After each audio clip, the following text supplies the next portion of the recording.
Avui s'ha presentat el grup de suport de les feministes encausades, un grup de joves detingudes per la suposada interrupció d'una missa a l'església de Sant Miquel, on reivindicaven el dret al propi cos. Consideren que aquesta protesta va ser un exercici legítim del dret a la llibertat d'expressió i que, per tant, això no és cap delicte. Diuen que no és cap delicte denunciar públicament a través d'aquest tipus d'accions la no conformitat amb una política feta a esquenes de les ciutadanes.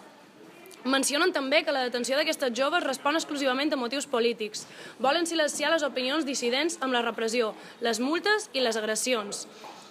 Una vegada més, el jovent organitzat torna a estar al punt de mira de l'Estat.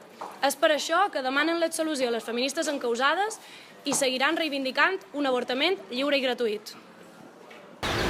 Avui presentam el grup de suport de les feministes encausades. Defensam la lluita feminista i, per tant, defensam l'acció realitzada a Sant Miquel. Per aquest motiu, continuarem la nostra lluita feminista, demanant l'absolució de les feministes encausades i continuarem exigint un avortament lliure i gratuït.